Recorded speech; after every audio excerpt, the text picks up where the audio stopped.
High love you you are welcome on the fourth part of MCQ. जिस question को हम खत्म करेंगे 20 इंपॉर्टेंट एमसीक्यूज़ हैं हमने इस पार्ट में लिए हैं।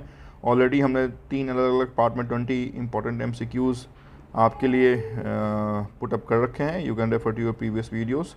शुरुआत करते हैं आपकी आज की क्लास, और आज की क्लास में सबसे पहले 61 नंबर क्वेश्चन हम लेते हैं। In India mutual fund are regulated by. जो भी म्यूचुअल फंड है उसे कौन रेगुलेट करता है? तो यहाँ पे बहुत इंपॉर्टेंट एक ऑप्शन होता है, that is AMFI, association of mutual fund of India. तो किसी भी कंडीशन में AMFI पे आप टिक नहीं करेंगे। हालांकि इस ऑप्शन को आप देखेंगे तो यहाँ पे कहीं भी AMFI का ऑप्शन नहीं है ना। तो आप यहाँ पे ये जानें कि आपकी इंडिया में जो ऑर्गेनाइजेशन आपके लॉन्ग टर्म जो इन्वेस्टमेंट को मॉनिटर करता है, रेगुलेट करता है, medium and long term investment को, उस ऑर्गेनाइजेशन का नाम है security exchange board of India, SEBI. और सेबी ही आपके म्यूचुअल फंड की रेगुलेटर कही जाती है। तो option number A is the right answer. Next, KYC पूछा जा रहा है कि KYC compliance is done to. क्यों हम KYC जो नो योर कस्टमर गाइडलाइन 2002 से RBI ने इम्पोज किया, ये क्यों इम्पोज किया गया? तो पहला आइडेंटिटी ऑफ पर्सन, यस बिल्कुल हमें मालूम होना चाहिए कि हमारी कस्टमर कौन है। नेक्स्ट है to know the address of the person, बिल्कुल राइट कि हमें ये भी मालूम होना चाहिए कि आखिर वो कस्टमर रहता कहाँ है। And the third is to ensure the genuineness of person's identity as mention in the application and to verify the correctness of address. देखें यहाँ पे अगर ऑप्शन नंबर सी नहीं रहता तो फिर हम option number A and B दोनों के साथ जाते, क्योंकि हम KYC basically identity and address के वेरिफिकेशन के लिए कस्टमर से लेते हैं। लेकिन ऑप्शन नंबर C को आप देखेंगे तो option number C is the statement which is the combination of option number A and B together. तो यहाँ पे option number C is the right option. अगर ऑप्शन नंबर C नहीं रहता तो और क्वेश्चन नंबर ऑप्शन नंबर 4 में A and B both रहता तो हम A एंड B बोथ के साथ जाते हैं। लेकिन यहाँ पे आपके ऑप्शन के आधार पे हम ऑप्शन नंबर C को सिलेक्ट करेंगे, जिसमें कह रहा है identity and address both. Next question पे हम चलते हैं। कहा जा रहा है MICR, MICR this magnetic ink character recognition. देखिए आप हर एक पार्ट में आप अगर देखेंगे तो 2 या 3 फुल फॉर्म आपके जरूर रहते हैं। तो आप समझ जाएं कि आपके एग्जामिनेशन में वेटेज है, इस कारण से मैंने ये फुल फॉर्म आपके लिए इस नोट्स में भी डाले हैं। पूछा जा रहा है कि MICR का फुल फॉर्म क्या है? तो बार बार मैंने बताया है MICR is magnetic ink character recognition. जो चेक है उसके बॉटम में left hand side second 9 digit ये कोड है। First 3 digit city code followed by bank code followed by branch code. This is what the combination of MICR, जो आपके check के electronic clearing में बहुत हेल्पफुल होता है। Next question number 64, that is OMO, open market operation is a place for selling and buying of financial instrument. आप जाने open market operation which is basically the part of RBI monetary policy and basically quantitative monetary tools, जहाँ पे हम government securities का जिस market के अंदर खरीद फरोख्त करते हैं उस मार्केट को हम OMO बोलते हैं, है ना, खुले बाजार की नीति, ओपन मार्केट ऑपरेशन। तो this OMO is for all financial institution, not only for commercial bank, it's for all financial, all FIs, जहाँ पे कोई भी FI जो है वो गवर्नमेंट सिक्योरिटीज़ का खरीद फरोख्त कर सकती है। OMO is basically known as selling and purchasing of government securities under the market, this market is called OMO, open market operation. मैंने पहले ही बताया कि ये OMO RBI के मॉनिटरी पॉलिसी और बेसिकली क्वांटिटेटिव मॉनिटरी पॉलिसी का टूल्स है। क्वेश्चन नंबर 65 पे हम चलते हैं। The following is the first commercial bank to launch mutual fund, is answer is state bank of India. तो यहाँ पे कुछ कंसेप्ट है नहीं, म्यूचुअल फंड किसने लॉन्च किया first time, that is state bank of India. Question number 66, who can invest in commercial paper. ये हमने अपने पार्ट 2 में भी देखा था कि कमर्शियल पेपर में कौन इन्वेस्ट कर सकता है। तो आंसर इज इंडिविजुअल भी है ऑप्शन, बैंकिंग कंपनीज भी है, कॉरपोरेट्स भी हैं, मतलब सारे, कोई भी, any individual, any corporate, any entity can invest in commercial paper, right. तो option number D is the right answer.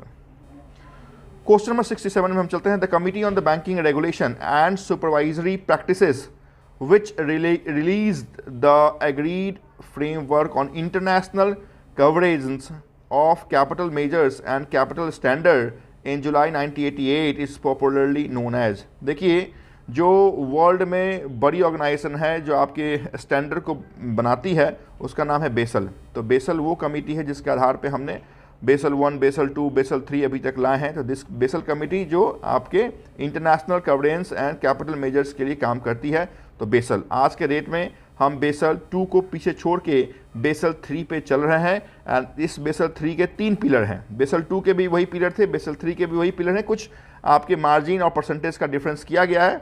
The 3 pillars are, जैसे हम कहते हैं, मिनिमम कैपिटल रिक्वायरमेंट है, दूसरा है सुपरवाइजरी रिव्यू और थर्ड है मार्केट डिसिप्लिन। तो ये आपके बेसल 2 के भी 3 पिलर थे और same pillar is of Basel 3। Some percentage are change, जिसकी बात हम आगे चल के करेंगे। तो इंटरनेशनल स्टैंडर्ड के लिए जो कमिटी है उसका नाम है बेसल। बेसल बेसिकली एक जगह का नाम था जो जगह स्विट्जरलैंड पे थी और वहाँ पे पहली बार इंटरनेशनल कॉन्फ्रेंस हुए थे, इस कारण से वो कमिटी बहुत इंपॉर्टेंट हो गई। Next question number 68। Reverse repo rate is a rate at which RBI pays interest to commercial bank and it is linked to repo rate। देखिए, जो कमर्शियल जो रिवर्स रेपो रेट है वो आपकी वो रेट है जिस रेट पे आरबीआई अदर कमर्शियल बैंक से पैसे बोरो करती है। तो यहाँ पे अगर बैंक हो गई और यहाँ पे आरबीआई हो गई, तो जिस रेट पे बैंक से आरबीआई बोरो करती है that is called reverse repo rate and this rate is always below then repo rate. तो अगर आरबीआई देगी तो ज़्यादा पे देगी और अगर लेगी तो कम पे लेती है। बेसिकली जो स्टैंडर्ड फ्रेम किया गया है उसमें 1% बिलो होगा, लेकिन आज के डेट में आप जान लें कि रेपो रेट अगर 6.5 है, रिवर्स रेपो रेट 3.35 है। बट स्टैंडर्ड जो बनाया गया है वो ये है कि reverse repo rate will always minimum 1% below then the repo rate. तो यहाँ पे ऑप्शन नंबर बी पे आप जाएंगे कि 1% below then the repo rate. 1% से कम भी हो सकता है, 2% से भी कम हो सकता है, बट मिनिमम तो 1% का डिफरेंस रहेगा ही रहेगा। This is what the reverse repo rate, the rate at which RBI borrows money from other commercial bank called reverse repo rate, which is as per this 3.35%। Question number 69, which of the following rate is not decided by reserve bank of India? First is bank rate, then repo rate, bank rate, then repo rate, then reverse repo rate, then prime lending rate. तो देखें, जो RBI की monetary policy है उसमें आपकी bank rate भी आती है, उसमें रेपो रेट भी आती है, उसमें रिवर्स रेपो रेट भी आती है, उसमें सीआरआर भी आती है, उसमें एसएलआर भी आती है। बट ये जो पीएलआर आप देख रहे हैं, प्राइम लेंडिंग रेट, ये नहीं आती है। प्राइम लेंडिंग रेट बेसिकली होता क्या है मैं बता देता हूँ। पहले बेस रेट हुआ करता था, है ना, जिस रेट पे एक बैंक कस्टमर को लोन देती थी उसे हम बेस रेट कहते थे। बेस रेट को रिप्लेस हमने जिस रेट के साथ किया उसका नाम हमने दिया पीएलआर, प्राइम लेंडिंग रेट। इस पीएलआर को भी हमने रिप्लेस करके जिस नए रेट को इंट्रोड्यूस किया, जिस रेट पे एक बैंक अपने कस्टमर को उस रेट के नीचे लोन नहीं देगी, दैट इज कॉल्ड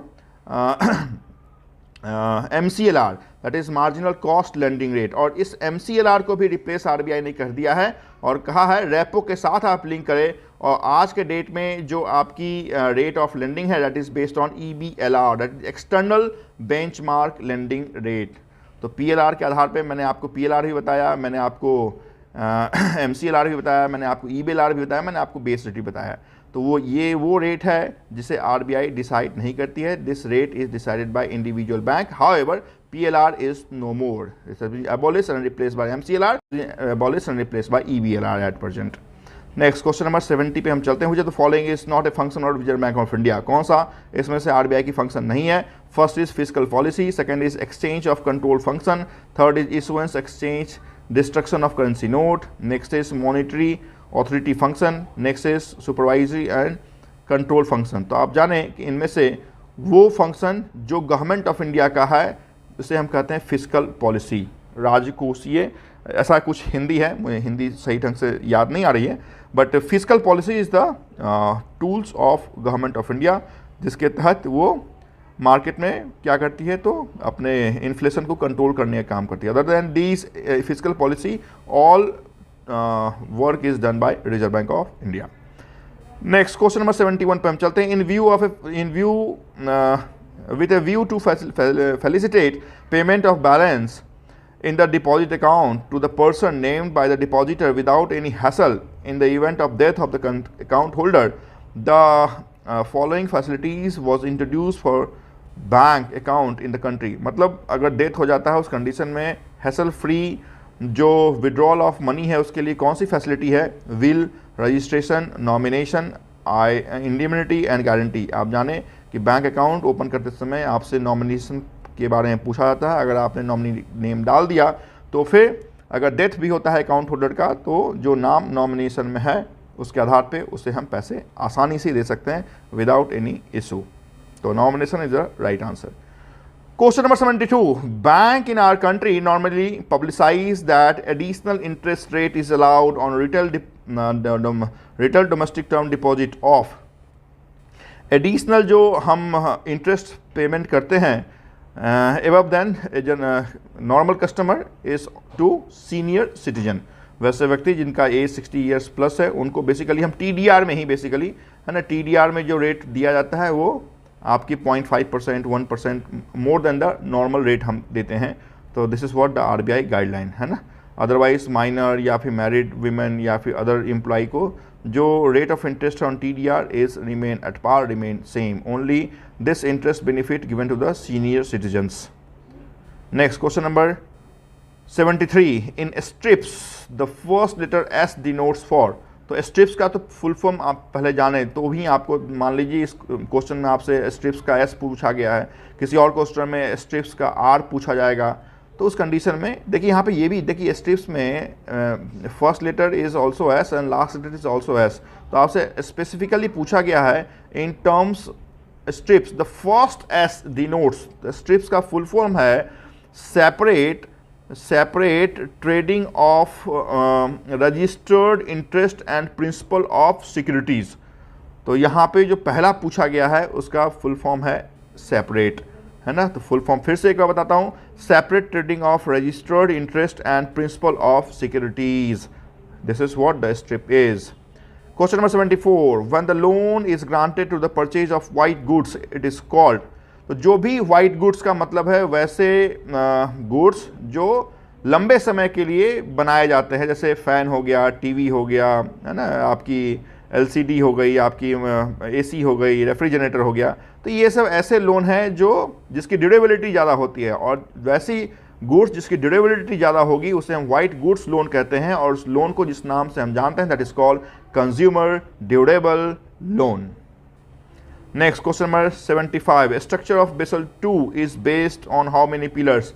तो थोड़ी देर पहले मैंने एक क्वेश्चन बताया था, उसमें बताया था कि Basel 2 and Basel 3 have same pillar, है ना, and there are 3 pillars of Basel 2 and same for Basel 3। The pillars are, पहला जो पिलर है वो मिनिमम कैपिटल रिक्वायरमेंट है, दूसरा जो है वो आपकी सुपरवाइजरी रिव्यू है, तीसरा जो है मार्केट डिसिप्लिन है। तो these are the 3 pillars of Basel 2।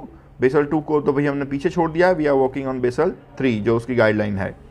Next 76 पूछा जा रहा है the full form of FRBM। The full form of FRBM is physical responsibility and budget management. Is very very important, बहुत बार आपसे क्वेश्चन पूछा गया है। FRBM का full form physical responsibility and budget management, option D is correct. Next question number 77. The CRR and SLR maintenance is on NDTL। जो net demand and time liability है उसी के आधार पे CRR और SLR हम क्या करते हैं, तो RBI के पास या अपने पास हम उसका एक सर्टेन परसेंटेज अपने पास या RBI के पास रखते हैं। This is based on NDTL, net demand and time liability. 78.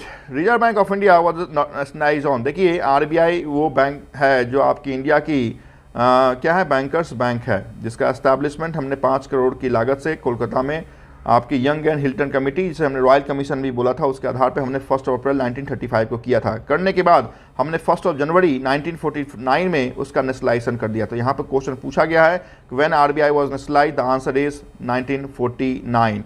चूँकि नेशनलाइजेशन की बात पूछी जा रही है 1949, अगर डेट पूछा जाता तो 1 जनवरी 1949, और अगर एस्टैब्लिशमेंट पूछा जाता तो 1 अप्रैल 1935। Question is 79. Which of the following is the most liquid money? M1, M2, M3, call money, security. देखिए ये सब क्या है, M1, M2 ये सब क्या है, तो मनी आपके मनी सप्लाई के टूल्स हैं। M1, M2, M3, M4 these are the money supply tools, जिसके आधार पे हम मार्केट में लिक्विडिटी को मेजर करते हैं कि कितनी लिक्विडिटी फ्लो हो रही है आपकी मार्केट में। M1 क्या है, तो नैरो मनी है, जिसे हम कहते हैं कि करेंसी चाहे वो नोट के फॉर्म में हो या कॉइन्स के फॉर्म में हो, प्लस डिमांड डिपॉजिट जो भी सेविंग या करंट अकाउंट बैंक के पास हो उसे हम M1 कहते हैं, राइट, है ना, जो मोस्ट लिक्विड होता है। तो यहाँ पे तो ऑप्शन आपका ऑप्शन मेरे स्टेटमेंट में ही आंसर आ गया कि मोस्ट लिक्विड क्या होता है, तो मोस्ट लिक्विड इज M1, जिसमें हमने क्या बोला, आपके पास कुछ कॉइन्स है, आपके पास कुछ नोट है और आपके सेविंग या करंट अकाउंट में पैसे हैं, तो ये सबसे आसानी से हम आपके करेंसी में कन्वर्ट कर सकते हैं, जिसको हम कहते हैं most liquid, that is called M1, है ना। दूसरा जो मनी सप्लाई का टूल है उसे हम बोलते हैं M2। तो M2 को जब डिफाइन करेंगे तो हम बोलते हैं M1 plus saving account, saving deposit with post office. तो M2 में M1 की सारी बात आती है, प्लस जो भी आपका सेविंग अकाउंट में डिपॉजिट है पोस्ट ऑफिस में, जैसे M1 में बैंक में हमने देखा था, तो यहाँ पे M2 में पोस्ट ऑफिस इंक्लूड हो जाता है। M3 जब आप आएंगे, जिसे हम ब्रॉड मनी का कंसेप्ट कहते हैं, उसमें M2 प्लस, है ना, M2 का मतलब है M1 भी यहाँ पे आ गया, क्योंकि M1 ही M2 में भी था। तो M2 प्लस TDR, जो भी आपके टाइम डिपॉजिट हैं, TDR, और जो भी आपके मनी मार्केट के कॉल मनी हो गया, नोटिस मनी हो गया, टर्म मनी हो गया, इसमें जो भी मनी फ्लो हो रही है उसके डिपॉजिट आपके M3 में आएंगे, राइट। तो M3 का मतलब है M2 प्लस TDR और मनी मार्केट के जो भी आपके डिपॉजिट हैं, इधर in the form of call money, notice money और टर्म मनी। तो यहाँ पे जो क्वेश्चन था, और M4 भी आप जान लें, इतनी बात आप जान गए तो M4 भी आप जान लें। M4 is equal to M3 plus deposit with NBFCs।